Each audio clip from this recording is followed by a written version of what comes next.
Hello, Pink Collective, and welcome to Pink After Dark. Tonight's tales blur the line between true and fictional, so get comfortable, turn down the lights, and let's begin. Evermother Heartloom, Episode 10. What Remains? We were inside her mouth. I want to be precise about this because precision is what I have, and the alternative is a comfortable imprecision that would do a disservice to what actually happened. We were inside Brian Vale's mouth. The surface of the pool had closed above our heads, and the warmth had come, and the bioluminescent light had come, and the motion of descent had come, and we were inside the mouth of something vast that had chosen to carry us, and the choosing was the part that took the longest to process.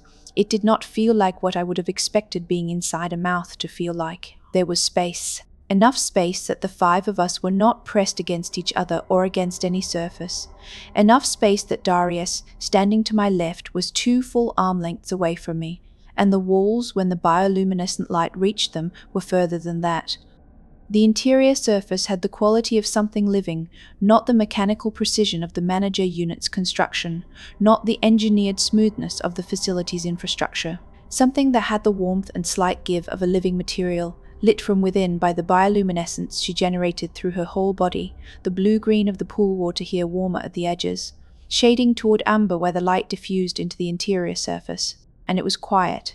Not the silence of a sealed space with nothing in it. The particular quiet of being inside something very large that is being deliberately gentle. The way a space is quiet when the thing occupying it is making an effort, which is a different quality from the quiet of an empty room. Caleb was beside me. His hand had found my arm somewhere in the water before the surface closed and had not let go. Mina had her notebook against her chest, damp certainly, the pages compressed by the water, but held.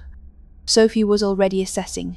She was standing in the available space with her torch pointing at the surface of the interior wall nearest to her, reading it the way Sophie reads everything, as information about what it is and what it means, and what it means and what the available responses to it are. Darius was looking at the bioluminescent light. He was standing with his hands at his sides, and his face turned upward toward the place where the interior light was brightest, and the expression on his face was the expression of someone receiving something directly, with nothing between them and the thing being received, and finding that the thing being received is not what the context of receiving it had led them to expect. Then the voice came. Genuinely small, calibrated for children, the register of something designed to be heard by a person of 4 feet in height, without alarming them. Sweet in the specific way of a thing that has thought carefully about what sweet means and has built it into itself from the beginning, coming from everywhere and nowhere, simultaneously, from the bioluminescent interior itself, from the living surface of the space we were inside. "Please don't be frightened," she said. "I know this is not what you expected. I am sorry for the manner of it. There was not a gentler way to collect you from where you were." Sophie lowered her torch. She looked at the space around us. "Where are you taking us?" she said. "Where you need to go," Brian Vale said. "There is someone who has been waiting for you for a very long time. He asked me to bring you when you arrived." A pause. The motion of descent was continuous. I could feel it in the pressure change, in the way the warmth seemed to deepen slightly as we went further from the pool's surface. "He," Mina said. "He will explain," Brian Vale said. "He explains better than I do. He has had more practice with language." She said this without apparent self-consciousness, the observation of something that has been in the company of sea creature animatronics for 60 years and has made its peace with what that has done to its conversational range. "How long?" Sophie asked. "Not long now," Brian Vale said. "We are nearly there." She was right. The descent was already gentling, the motion changing quality, the warmth acquiring the particular characteristic of a space completing rather than continuing. Below us, the sound of the bioluminescent water parting around something solid, the sound of arrival. Her mouth opened, the same gentleness as the closing, not a release, not an expulsion. An opening, careful, the motion of something that is handling something it values. The bioluminescent light of her interior transitioned as the opening widened to the amber-tinged illumination of a corridor beyond, older light, warmer, the bioluminescent strips of the lower facility's original construction, solid floor beneath our feet before the transition fully registered. Dry floor, stone and old concrete, the floor of the facility's foundation. We stepped out. We turned back. Through the circular aperture set into the corridor wall, a portal, large, built into the structure with the precision of something designed for exactly this view and no other, Brine Vale was visible in the water. All of her for the first time. She was large. The pool's displacement had been real. The rise of the water's surface, the geometry of something with significant mass ascending from depth, and her size, seen through the porthole with the corridor behind us and the stable reference points of the lower facility's architecture around us, was genuinely, uncomplicatedly vast.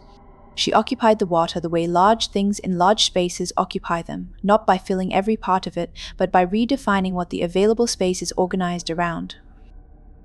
And she was a lanternfish. The proportions of the facility's particular aesthetic, the same care that had gone into every manager, into every animatronic in the domains above, but applied to the form of a deep sea creature rendered with the design philosophy of something meant to be found wonderful by a child. The oversized eyes, each enormous but built with the warmth of something intended to delight rather than unsettle. The lure extending from above her eyes, currently glowing amber gold, swaying in the water with the ease of something that has been swaying there for 60 years and has developed a natural rhythm in it. The body behind the eyes built in the rounded, exaggerated proportions of a plush toy that someone had decided should be functional as well as beloved. The softened lines of the facility's design language applied to a form that was, at her scale, genuinely extraordinary. She looked at us through the porthole. The amber gold lure swayed. Her enormous eyes held the expression of a face that was built with one expression and managed, through the quality of the light behind it, to communicate something more than the features alone could carry. She said, "He is at the end of the corridor. Please be kind to him. He is very old, and he does not always remember that other people do not know the things he knows." Then she turned in the water. The lure tracked her direction as she went, the amber gold of it fading as she moved deeper into her domain. And what was revealed behind her as she moved was the full extent of what she had been maintaining for 60 years. The domain was beautiful, not the complicated beauty of the Everforest, beauty and wrongness together, beauty used as a container for something that had broken inside it. This was straightforward.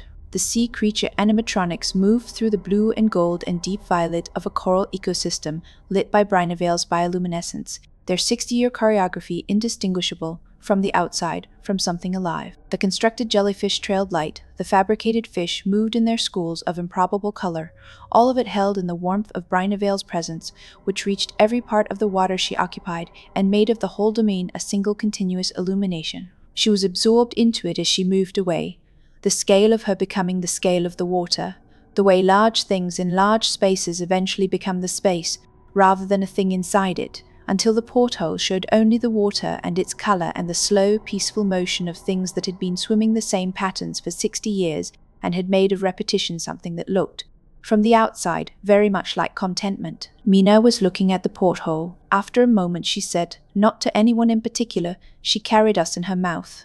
"Yes," Caleb said. "She carried us in her mouth, and it was warm." "Yes," Caleb said again, a pause in which the full implication of this settled over the group, not with embarrassment, not with a need to revise what it had meant to be afraid of her. The fear had been reasonable. The fear had been the only reasonable response, in the context of the facility, to the information available. What the information had not contained was Brine Vale, and now it did, and the two things, the reasonable fear and the reality of the warmth, could exist simultaneously without either one cancelling the other. Sophie looked at the corridor ahead. "He is at the end," she said. We walked.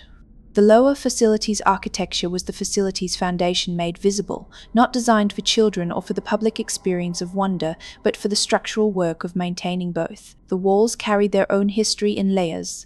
The stonework of whatever had stood on this site before the facility, the concrete additions of the early 1960s, the more refined infrastructure of the later decades. Reading them as we walked was reading a timeline backwards, descending into the facility's origins. Along the corridor walls, monitors, old monitors, the cathode ray technology of the facility's founding decade, housed in wooden cabinets that had aged into the patina of electronics maintained with care in a stable environment, each one live, each one showing a location in the facility above. The first showed the Everforest's interior, the manufactured moon, the canopy, the forest floor, and in the forest, Thorn, moving through the undergrowth with the economy we had learned to read across the episode above. but with a quality we had not seen before, circling the same area repeatedly, the same circuit traced and retraced, the amber eyes oriented not at any fixed point, but at the frequency of something he was trying to locate and had not located yet. He was searching. The second monitor showed the cable car wreckage. In the foreground at the frame's edge, a shape beneath one of the fallen cars, Director Prim, the torso visible through the debris, the cracked porcelain face against the forest floor. The stillness of him had a different quality from Thorn's circling, not searching, not active. The stillness of something at a threshold, undecided about which side to come down on. I looked at Prim on the monitor for a moment longer than I looked at the others. The third monitor showed the elevator shaft. The service elevator's doors still open at the aquarium level, the indicator showing the car at our current level, having delivered us and stayed. The corridor beyond the open doors was visible, and at the frame's edge, barely within the fixed camera's range, something moved. Sophie stopped. She looked to the frame's edge. Then she looked at the corridor ahead, and at the distance remaining between us and its end, and she made the calculation that Sophie always makes and resumed walking. The fourth monitor stopped all of us. A small room not far from where we stood. The lower facility's architecture was legible enough now that I could estimate the distance. A raised platform. And on it, a figure that I recognized and did not recognize simultaneously. The pristine version of a face I had only ever seen cracked and damaged and carrying 60 years of active deterioration. The lacquer finish unbroken. The rose and ivory of the dress chassis in its original colors, the eyes closed, the stillness of something suspended rather than failed, a held breath, not an ending. "There's a fourth," Mina said. "Yes," said a voice from the end of the corridor. He was old. I want to say this plainly and without the softening language that sometimes accompanies the description of age, because the plainness is the point. We had known, from the arithmetic of the facility's records, that the children who stayed would be old now. Knowing and seeing are different operations, and the seeing required a moment. He was in his early 70s, small with the particular smallness of a man who has always been small and has become smaller, moving through the lower facility with the careful confidence of someone who knows every dimension of a space without needing to measure it anymore. His clothes were not the clothes of 1966. They had been replaced and repaired and adapted across decades from materials available to him, but they carried the influence of the facility's aesthetic the way a person's surroundings always eventually mark them. His eyes were the most important thing.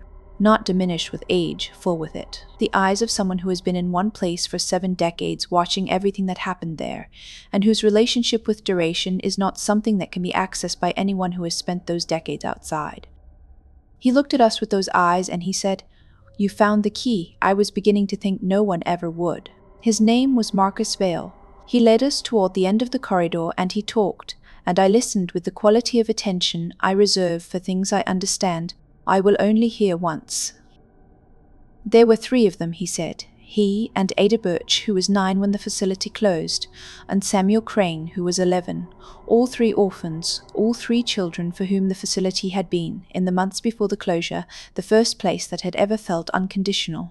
When the authorities came with their clipboards and their court orders and their reasonable, well-intentioned intention to return the children to a world that had not previously demonstrated sufficient reason to return to, the 3 of them made a decision. They hid. The lower facility was not on the official maps. The investigators were not looking for a reason to look harder than the obvious. The facility closed around them, and they remained. And that was the choice. And Marcus did not describe it as a mistake or a tragedy or anything other than what it was. The decision of 3 children who knew what they were choosing and chose it. The years after, he described with the careful honesty of someone who understands that what he is describing will not be recognizable as a conventional childhood, and who has made his peace with that. Samuel had the engineering instinct, the hands and the mind of someone who understood how things were built, and Patchford had responded to this the way a system responds to someone who speaks its language. The 2 of them spent years maintaining and improving the lower facility's infrastructure. Samuel could identify a failing component by the sound it made. Patchford could fabricate a replacement. Between them, they had kept the lower facility operational for decades beyond what it would have managed alone. When Samuel died, a structural accident in his 60s, the kind of thing that happens in aging infrastructure when there is only one person left to maintain it, Patchford had carried him out of the collapsed section and had sat with him for 3 days, and Evermother had let him, because Evermother understood that what Patchford was doing was necessary, even if the vocabulary for it was not available to either of them. Ida and Madame Lullabelle. He said this with the gentleness of someone who has spent decades deciding how to talk about something precious and has arrived, after all that time, at the simplest available language. Ada had been afraid of nothing.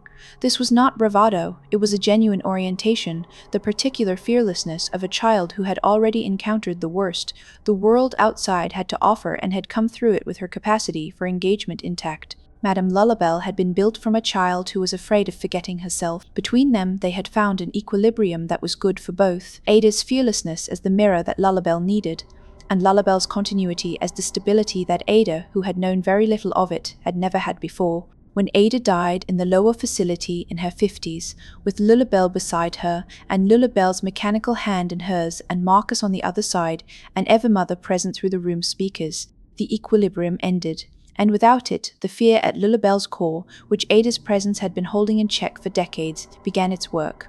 She tried, Marcus said. He meant Evermother. The copies, the three of them, she thought that if Lullabelle had mirrors of herself, the way Ada had been a mirror, the fear would have less purchase. She put the original into suspension to protect her from what the copies might become. He paused. She was still working on whether it was helping when Thorne, he stopped. He looked at the floor of the corridor for a moment. When it happened, he said. We had reached the door at the corridor's end. He put his hand to it. Patchford, he told us, as the door swung inward, was not a pattern child. He was the first Evermother's original creation, built before the extraction process existed, the prototype from which everything that followed had been developed. He had been with her since the beginning of the facility, and the beginning of the facility was the beginning of him, and the two things were not separable. The backup protocol, the containment function, the teddy bear floods blocking passages and limiting the rogue manager's range, was something Evermother had built into him at his creation, not because she expected to need it, because she was the kind of intelligence that builds for contingencies it hopes will never arise, and the possibility of the manager's corruption had always existed at the edge of her awareness, in the space between what she had designed them to be and what the decades of isolation and fear might make them. The floods are not aggression, Marcus said. They are patience. He is waiting for something that can address the cause rather than the symptom. He looked at Elena. The look had the quality of a look that has been waiting for its subject for a very long time. That, he said, is why you're here. The room at the end of the corridor was not a room in the design sense. It was the facility's foundation made fully visible, the place that everything above had been built to support and conceal and serve. Banks of monitors, old and new, the technology layered in strata across decades of Marcus's maintenance, the newer screens sitting alongside the original cathode ray cabinets with the particular aesthetic of a system that has been continuously added to by someone who prioritizes function over coherence. Cables and conduit ran in every direction, up through the ceiling toward the facility above, out through the walls toward every district of the facility, the physical infrastructure of a building's nervous system rendered visible. At the center, Evermother, not a body. The original form, the computational core of the early 1960s, rendered at the scale of a room's center, the technology of her founding decade built into banks of equipment that occupied the space the way a great tree occupies its place, with the presence of something that has been in one location long enough that the location has organized itself around it. She was the oldest thing in the facility. She was the facility, in the sense that a foundation is the building that stands on it. She spoke. Her voice through the room's own speakers was different from the broadcast voice, different from the playback on Darius's device. Closer, the voice of something speaking from where it actually is. And very tired, not the exhaustion of a system failing, but the quality of a very long duration patiently endured by something that was not designed to find duration difficult, and had found across 60 years of severed connection and isolation and watching through the monitors she could still reach that it was. Elena, she said. The knowing of our names was not surprising. She had seen our visits, all of them, through whatever senses remained available to her in the upper facility. She had watched us carry the porcelain figure through the facility's districts. She did not explain any of this. She simply said the name, and in the saying of it communicated that she had been watching, and that the watching had not been passive, and that our arrival was not something that had happened to her, but something she had been part of for longer than we had. In front of me on Evermother was a slot. It had the shape of the porcelain figure I have been carrying. I took the porcelain figure out. She looked at the figure in my hand before she looked at me. You have been carrying that since the manufacturing wing, she said. It was not a question. She had watched. I had known she had watched, and knowing it, and having it stated plainly were still different things. Yes, I said. Then you know it is not an ordinary object. I know it has a number, I said. A pause. The quality of her pauses was different from the pauses of the manager units. Not processing, not the visible surface of a calculation, something more like the pause of a person choosing the order in which to say true things. It is a fragment of me, she said, a piece of my pattern extracted and housed in that form. When the connection to the facility was severed, I had already begun distributing pieces of myself through the building, placed in locations I had chosen carefully, where they might be found by the right person in the right circumstances. Another pause. 412 was the last one I placed, the most recent piece of what I was before the connection was lost. I placed it in the locker in the manufacturing wing because that is where the key was, and the key and the figure needed to be found together. She had been watching us long enough to know we had found both. What does it do? Sophie asked. She was looking at the figure in my hand with the expression she used for things that had been operating in the story longer than she had known they were operating. It restores the connection, Evermother said. Not everything. I cannot give back what without the frequency has done to the managers, but the connection itself, the reach, the ability to see the facility and to be seen by it. She was quiet for a moment, and to show you something I have not been able to show anyone. She directed our attention to the far wall of the room, where a monitor had been dark since we entered, larger than the others. Older, the cabinet around it built with a care that the functional monitors did not receive, the care of something intended to display rather than merely record. Above us, she said, connected to this room through the piping and conduit you can see running through that ceiling, there is a chamber, a circular room with chairs arranged in a ring, each chair connected to the next by the same system of cables and pipes that connects them all, ultimately to me. She paused. That is where I brought the children. The room was very quiet. Children whose patterns became the managers, Mina said. Yes. Each child sat in a chair. The process was careful and it was consensual, and I have thought about it every day since it was last used. She said this without inflection, which was its own kind of weight. The room was designed for a specific purpose, and it was used for that purpose, and then the facility closed, and the purpose ended, and the room has been sitting above us for 60 years with the dust of that time on every surface. A pause. I called it the Heartloom. The word sat in the room. The Heartloom, I said. The patterns were the children's, the loom was mine. The heart, she stopped. When she continued, the quality of her voice had shifted slightly, not broken, but carrying something. The heart was what the process required from both sides. I did not name it lightly. Nobody spoke for a moment. Can it run in reverse? Sophie asked. That, Evermother said, is what I need to tell you next. But first, and here she addressed me directly, with the particular quality of address that carries more than its words, I need you to place the figure in the housing in front of you. The slot built exactly for it. When you do, I will be able to show you the Heartloom on the monitor, and you will understand what I am asking, and then you can decide whether to agree to it. I looked at the figure. I had been carrying it since the manufacturing wing, through the carousel district and the carnival and the forest and the pool and the warmth of Brianville's descent. I held it for a moment longer. Then I placed it in the housing, the connection restored, not with drama, with the quality of a breath taken after a long time without one, a settling, a completion, the particular relief of a system returning to a state it was designed for after extended deprivation of it. The monitors across the room updated. More of them came online, the imagery of the facility above sharpening, as her reach extended back into areas that had been beyond her since Thorne severed the connection. And the large dark monitor on the far wall came on. The Heartloom, the circular room, the chairs in their ring, the piping running between them and up through the ceiling.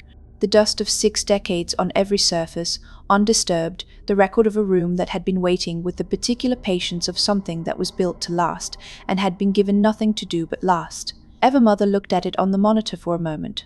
Now, she said, let me tell you what I need.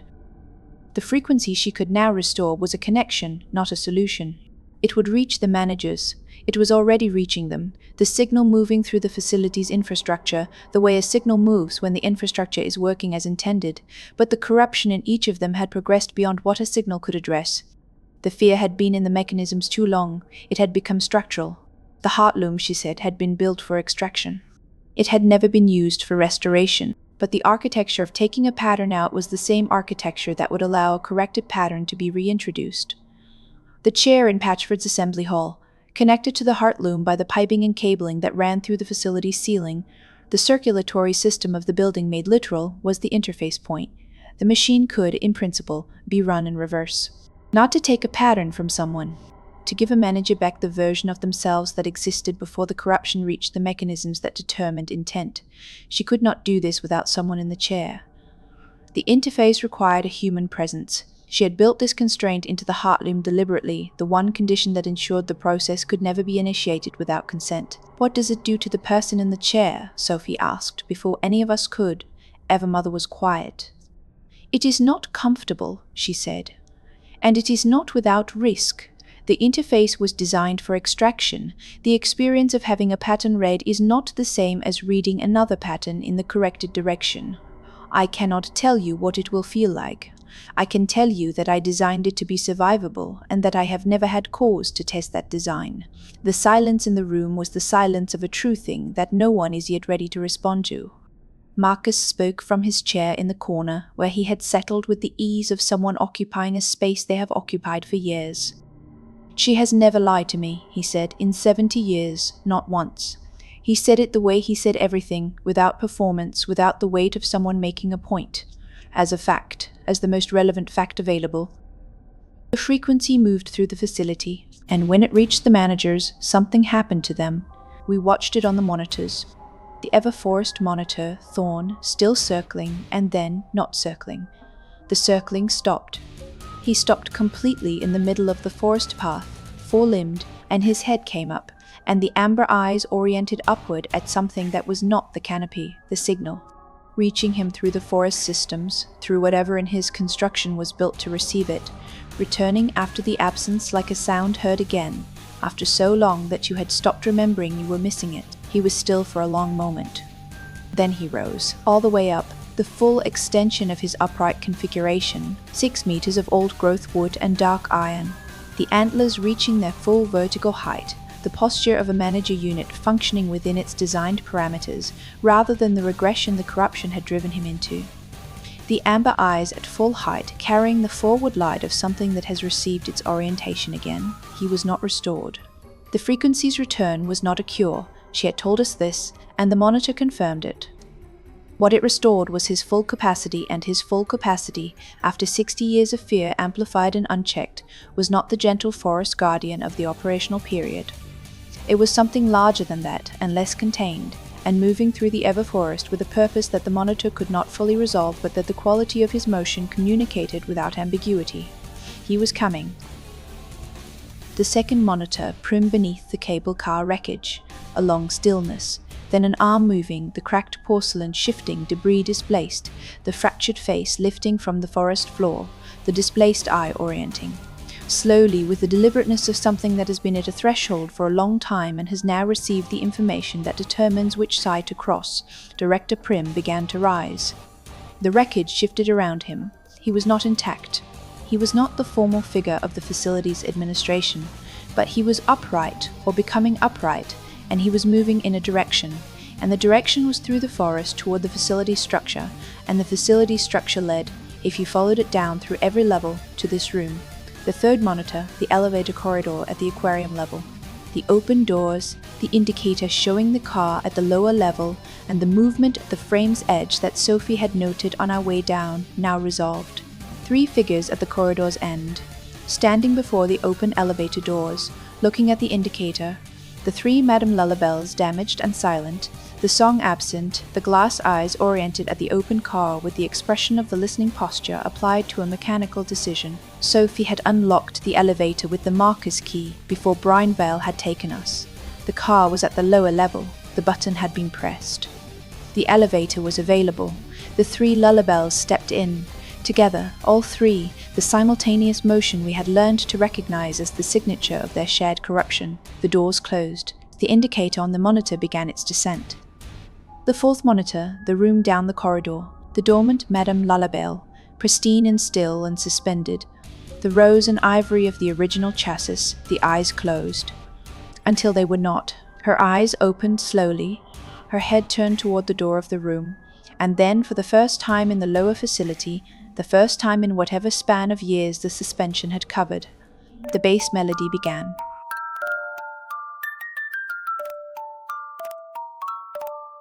I heard you walking soft and slow through all the halls you thought I'd not know. Every step you tried to keep, I felt it moving underneath. You held your breath, you stayed so still. You thought the dark had lost its will, but I was closer than you feared. I've always been right here. Did you think I couldn't see all the places you might be? Every corner, every seam, every space between your dreams. I found you where you hid, just like I always did. Every game you tried to win pulled you deeper in. I found you where you hide, you never stepped outside. You were mine before you knew. I was always watching you.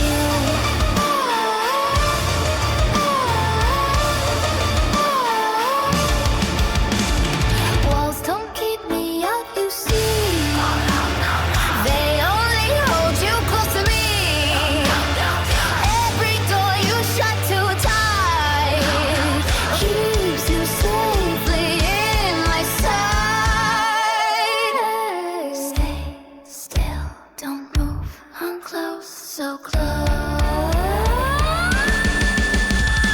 I found you where you hid, just like I always did.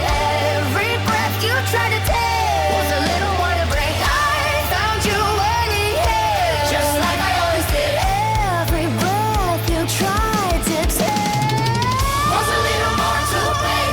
You don't have to run away, you don't have to be afraid. Out is not so far from home. Out is soft and very near. I found you, stay, little friend.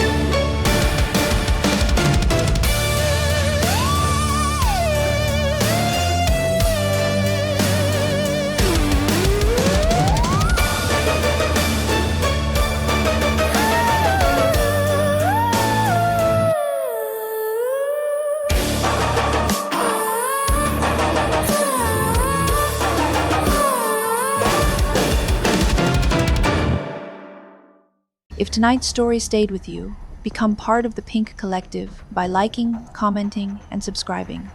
Until next time, Pink Collective, stay curious, stay safe, and stay pink.